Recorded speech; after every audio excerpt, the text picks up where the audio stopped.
warahmatullahi wabarakatuh.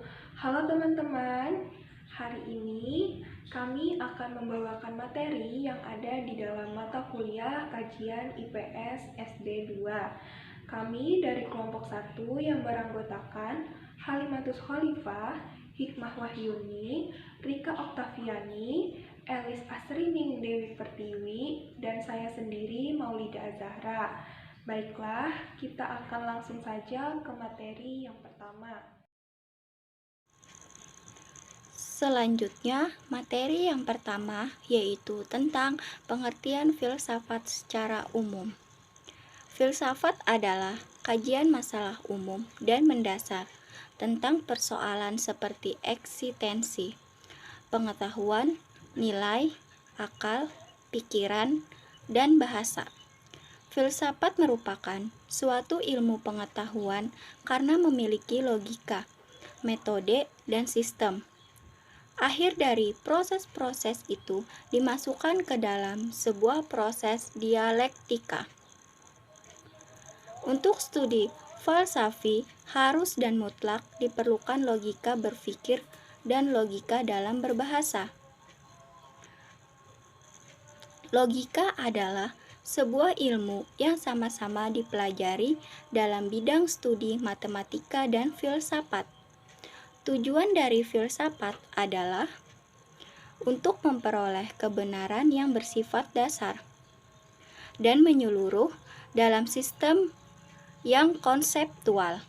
Jadi, pengertian filsafat secara umum adalah suatu kebijaksanaan hidup filosofia untuk memberikan suatu pandangan hidup yang menyeluruh berdasarkan refleksi atas pengalaman hidup atau maupun pengalaman ilmiah dengan menggunakan akal dan logika pikiran manusia.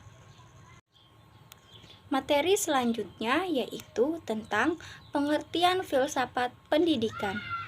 Filsafat pendidikan adalah kajian kritis terhadap pemikiran dan sikap yang telah dan atau akan dibuat melalui pencarian dan analisis konsep paling mendasar untuk menciptakan pertimbangan yang lebih baik dan sesuai dalam skop pendidikan yang berusaha untuk mewujudkan pembelajaran yang dapat diikuti oleh peserta didik dalam mengembangkan potensi dirinya dari segi keilmuan, kepribadian, dan nilai positif lainnya. Materi selanjutnya yaitu aliran filsafat pendidikan modern ditinjau dari ada 3 yaitu A. Ontologi, B. Epistemologi, yang C. Aksiologi. A. Ontologi berarti ilmu hakikat yang menyelidiki alam nyata, bagaimana keadaan yang sebenarnya. Ontologi menyelidiki hakikat dari segala sesuatu dari alam nyata yang sangat terbatas bagi panca indera kita. B. Epistemologi adalah pengetahuan yang berusaha menjawab pertanyaan-pertanyaan seperti apakah pengetahuan, cara manusia memperoleh dan menangkap pengetahuan, dan jenis-jenis pengetahuan. Menurut epistemologi, setiap pengetahuan manusia merupakan hasil dari pemeriksaan dan penyelidikan benda hingga akhirnya diketahui manusia. C. Aksiologi menyangkut nilai-nilai yang berupa pernyataan. Dalam definisi lain, aksiologi adalah suatu pendidikan yang menguji dan mengintegrasikan semua nilai tersebut dalam kehidupan manusia. Untuk selanjutnya, nilai-nilai tersebut ditanamkan dalam kehidupan anak. 4. Aliran-aliran filsafat pendidikan. Aliran-aliran filsafat pendidikan modern. Aliran progresivisme.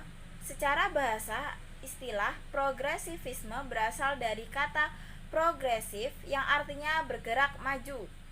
Progresivisme adalah suatu gerakan dalam bidang pendidikan yang antara lain dipelopori oleh John Dewey. Sejak awal kelahirannya, Aliran ini berusaha menggapai secara positif pengaruh-pengaruh yang ada pada ilmu pengetahuan dan teknologi. Proses belajar dalam pandangan progresivisme.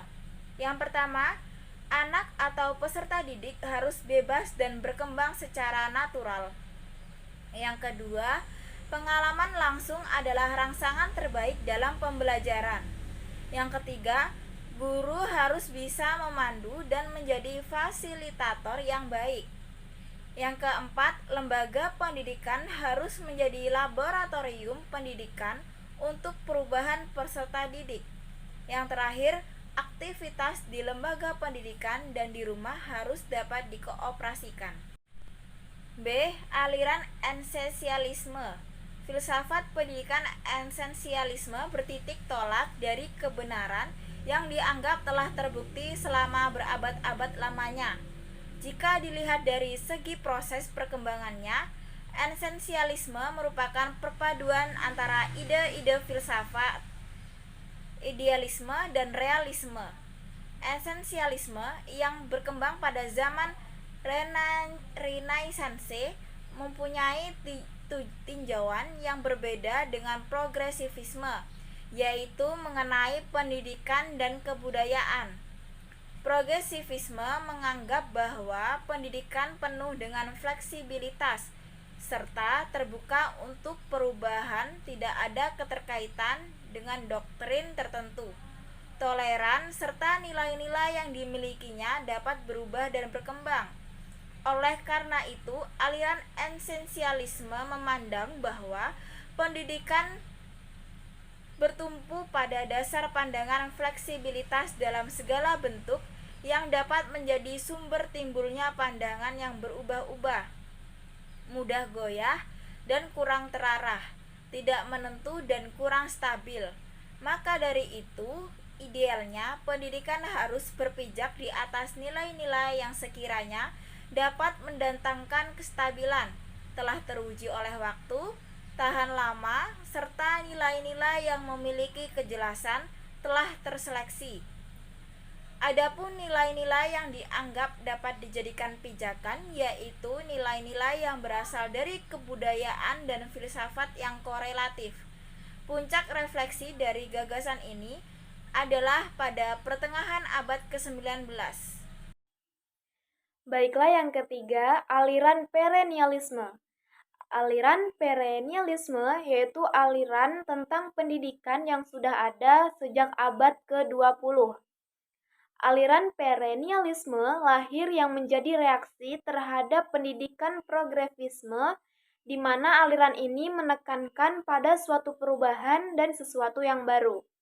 Terdapat 3 tokoh yang membawa pengaruh pendidikan terhadap aliran ini, yaitu Plato, Aristoteles, dan Thomas Aquinas. Aliran perennialisme lebih menekankan pada kebenaran, keabadian, dan keindahan pada warisan budaya. Dan aliran yang keempat, yaitu aliran rekonstruksionisme. Aliran ini adalah suatu aliran yang berusaha merombak tata susunan lama dengan membangun tata susunan hidup kebudayaan yang bercorak modern. Kehadirannya merupakan kritik dan ketidakpuasan serta kekecewaan terhadap aliran progresivisme yang lebih cenderung meninggalkan nilai-nilai, moral, disiplin mental, dan budaya. Kemudian, aliran ini memiliki persepsi bahwa masa depan suatu bangsa merupakan suatu dunia yang diatur, diperintah oleh rakyat secara demokratis dan bukan dunia yang dikuasai oleh golongan tertentu. Baiklah, selanjutnya adalah hubungan antara filsafat manusia dan pendidikan. Yang pertama, pandangan filsafat tentang hakikat manusia. Ilmu yang mempelajari tentang hakikat manusia disebut dengan antropologi filsafat. Nah, dalam hal ini ada 4 aliran yang dibahas, yaitu yang pertama, aliran serba zat, yang kedua, aliran serba roh, yang ketiga, aliran dualisme, dan yang keempat, aliran eksistensialisme. Kemudian, yang kedua atau bagian B, Kedudukan filsafat dalam kehidupan manusia.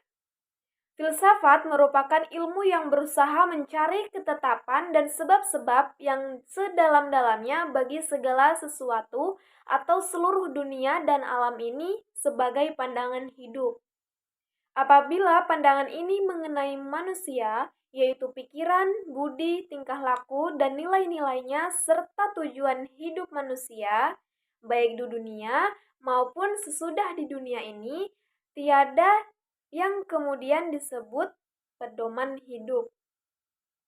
Filsafat sebagai usaha berpikir bukan berarti untuk merumuskan suatu doktrin final, konklusif, dan tidak bisa digenggugat. Nah, demikian pula filsafat dalam corak religi bukan berarti disamakan dengan agama atau pengganti kedudukan agama, walaupun filsafat dapat menjawab segala pertanyaan yang diajukan. Ya, selanjutnya yang ketiga atau bagian C, proses hidup sebagai dasar filsafat pendidikan. Profesor Rupert Sheldrake, yaitu In the Science, Life in Education, dan Education is Life, yang artinya seluruh pendidikan merupakan masalah hidup dan kehidupan manusia. Bidang filsafat pendidikan adalah masalah hidup dan kehidupan manusia, sebab semua pengalaman yang dialami seseorang selama hidupnya dapat dikatakan sebagai proses pendidikan. Nah, pengertian pendidikan berarti usaha manusia dewasa secara sadar dalam membimbing, melatih, mengajar, dan menanamkan nilai-nilai dan pandangan hidup kepada manusia yang belum dewasa. Tujuannya agar menjadi manusia dewasa, bertanggung jawab, dan mampu mandiri sesuai sifat, hakikat, dan ciri-ciri kemanusiaannya. D. Tujuan hidup dan tujuan pendidikan. Setiap manusia merupakan pendukung pengalaman hidup dan kelompok sosialnya. Di sini, pendidikan memberikan makna yang luas dan dalam bagi perubahan hidup manusia secara individu dan sosial, sejak manusia primitif hingga menjadi manusia yang modern. Awalnya, tujuan hidup manusia hanya sekedar untuk mengisi perut, melindungi diri dan keluarganya dari serangan binatang buas. Dan inilah arti pendidikan dalam lingkup sempit. Atas dasar bentuk pengertian pendidikan inilah, maka pendidikan dimulai sejak manusia itu ada. Sebagian kecil tujuan pendidikan di beberapa negara. Yang pertama, tujuan pendidikan di Amerika Serikat. The objective of self-realization, the objective of human relationship, the objective of economic efficiency, the objective of civic responsibility. Yang kedua, tujuan pendidikan di Jerman Barat. Kesehatan dan kecakapan kesanggupan umum untuk hidup bermasyarakat yang khusus diperlukan untuk pekerjaannya dan pendidikan untuk masyarakat berpolitik. Membawa anak didik secara humanistis ke dunia kerohanian yang akhirnya menjadikan betah dalam lingkungannya. Memahami dan melaksanakan agamanya sebaik mungkin. Yang ketiga, tujuan pendidikan di Indonesia bertujuan untuk berkembangnya potensi peserta didik agar menjadi manusia yang beriman, bertakwa kepada Tuhan Yang Maha Esa, berakhlak mulia, sehat, berilmu, cakap, kreatif, dan mandiri, dan menjadi warga negara yang demokratis serta bertanggung jawab. E. Filsafat manusia dan pendidikan. Filsafat adalah pandangan hidup seseorang atau sekelompok orang yang merupakan konsep dasar mengenai kehidupan yang dicita-citakan. Sedangkan manusia bisa dikategorikan ke dalam Homo sapiens, Homo faber, Homo ludens, manusia juga bisa didefinisikan sebagai makhluk individu ataupun makhluk sosial. Dan pendidikan adalah proses pengubahan sikap dan tata laku seseorang atau kelompok dalam usaha mendewasakan manusia melalui upaya pengajaran dan pelatihan. 2. Hubungan antara filsafat, manusia, dan pendidikan, yaitu upaya sadar untuk menyelesaikan permasalahan dalam kehidupan manusia, dan pendidikan merupakan salah satu kegiatan yang dilakukan untuk memenuhi kebutuhan secara kognitif, mental, dan psikologi. Padahal, manusia telah berorientasi pada kebutuhan sejak manusia ada. Kemudian untuk tujuan pendidikan bersandar pada tujuan hidup manusia. Dan hubungan antara filsafat, manusia, dan pendidikan adalah tentang objek kajiannya, yaitu manusia. Baiklah, kesimpulan dari penjelasan di atas dapat kita simpulkan bahwa filsafat secara umum adalah suatu kebijaksanaan hidup atau filosofia untuk memberikan suatu pandangan hidup yang menyeluruh berdasarkan refleksi atas pengalaman hidup maupun pengalaman ilmiah dengan menggunakan akal dan logika pikiran manusia. Terdapat aliran filsafat pendidikan yang telah dipaparkan di atas, yakni progresivisme yang dimaknai sebagai suatu gerakan perubahan menuju perbaikan, aliran aliansialisme, aliran pendidikan yang berdasarkan pada nilai-nilai kebudayaan yang ada sejak awal peradaban umat manusia, aliran perennialisme memandang pendidikan sebagai jalan kembali atau proses mengembalikan keadaan sekarang. Adapun juga aliran rekonstruksi nasionalisme, aliran yang berusaha merombak tata susunan lama dengan membangun tata susunan hidup kebudayaan yang bersifat modern sehingga filsafat memiliki kedudukan yang penting dalam kehidupan, yakni sebagai upaya sadar untuk menyelesaikan permasalahan dalam kehidupan manusia. Dan pendidikan merupakan salah satu kegiatan yang dilakukan untuk memenuhi kebutuhan secara kognitif, mental, dan psikologi. Begitulah kesimpulan dari materi yang kami paparkan. Kami cukupkan sampai di sini. Kami mohon maaf jika ada salah dalam penulisan, penuturan kata, dan juga yang kami sampaikan. Terima kasih. Wassalamualaikum warahmatullahi wabarakatuh.